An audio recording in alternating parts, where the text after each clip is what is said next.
Hello students, આજના આ વિડીયોમાં આપણે ધોરણ 10 ઇંગ્લિશ સબ્જેક્ટ સેકન્ડ લેંગ્વેજનો લેસન અગેન્સ્ટ ધ ઓડ્સ સમજીશું. અગેન્સ્ટ એટલે ની વિરુદ્ધ અને ઓડ્સ એટલે મુશ્કેલીઓ. તો અગેન્સ્ટ ધ ઓડ્સ નો અર્થ થશે કે પ્રવાહની વિરુદ્ધમાં, મુશ્કેલીઓની સામે. અગેન્સ્ટ ધ ઓડ્સ આ ચેપ્ટરમાં 3 સ્ટોરી અને એક દશરથ માંજીવાળી આ ચારે સ્ટોરીઝમાંથી આપણને એ જ શીખવા મળશે કે મુશ્કેલીઓમાંથી હિંમત હાર્યા વગર આપણે સતત કોશિશ કરતા રહીએ તો સફળતા ચોક્કસ મળશે જ. તો ચાલો શરૂ કરીએ. આ પહેલા પાર્ટમાં આપણે દશરથ માંજી વિશે જાણીશું. દશરથ માંજી બિહારમાં રહેતા હતા અને જુવાનીમાં જ તેમણે તેમનું ઘર છોડી દીધું અને ધાનબાદમાં કોલ માઇન્સમાં કોલસાની ખાણમાં કામ કરવા માટે જતા રહ્યા. થોડા સમય પછી તે પોતાના ઘરે પહોંચ્યા, કામે લાગ્યા અને ફાલ્ગુની દેવી સાથે તેમના લગ્ન થઈ ગયા. તેમને ગેહલોર હિલ્સમાં કામ મળ્યું. એક વખત ફાલ્ગુની તેમને બપોરે જમવા આપવા ગયા અને એમનો પગ પહાડી પરથી લપસ્યો અને તે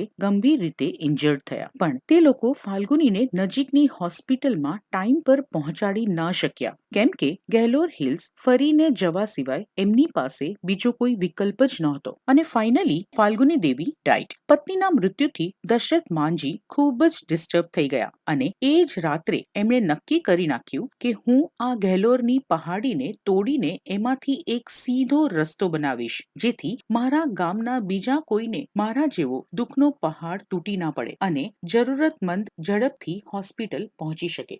આવી રીતે નિર્ણય લીધા પછી તેમણે 360 ફીટ લાંબો રસ્તો બનાવ્યો, 25 ફીટ ઊંડો ખાડો ખોદ્યો અને 30 ફીટ વાઇડ એટલે કે પહોળો રસ્તો બનાવ્યો. એ એમના શબ્દોમાં કહે છે કે જ્યારે મેં આ પહાડીને તોડવાનું કામ શરૂ કર્યું ત્યારે ગામના લોકો મને ગાંડો કહેવા લાગ્યા હતા. લ્યુનાટિક એટલે કે ગાંડો. પણ આ લોકોના આવી રીતે ચીડવવાના કારણે મારો નિર્ણય હજી વધારે દ્રઢ બની ગયો. That steeled my determination એ એક ઇડિયમ છે, રૂઢિપ્રયોગ છે, જેનો અર્થ થાય છે કે to make oneself ready for something difficult or unpleasant, એટલે કે જેણે મારા નિશ્ચયને મજબૂત બનાવ્યો. હવે તો કરીને બતાડી જ દઉં. એક મોટી પહાડીને એકલા હાથે તોડવી એ કોઈ સહેલી વાત તો હતી નહીં. તો આ જે દશરથ માંજીએ કામ હાથમાં લીધું હતું તે 22 વર્ષ સુધી ચાલ્યું, from 1960 to 1983. બિહારના ગયા જિલ્લાની આ વાત છે અને એમની આ મહેનતના લીધે અત્રી અને વાઝીરગંજના વચ્ચે જે પહેલા 55 કિલોમીટરનો રસ્તો હતો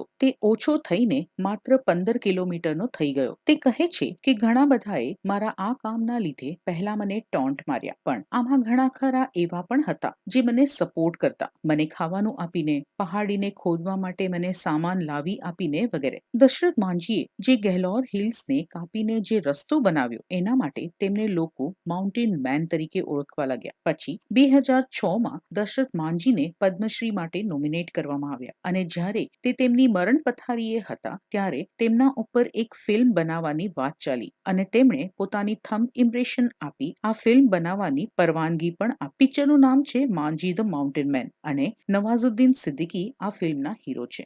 જ્યારે આ માઉન્ટેન મેન મૃત્યુ પામ્યા ત્યારે બિહાર ગવર્મેન્ટે તેમને સ્ટેટ ફ્યુનરલ આપી માનભેર વિદાય આપી. તો આ છે દશરથ માંજી વિશેની સ્ટોરી. છે ને ઇન્સ્પાયરિંગ સ્ટોરી?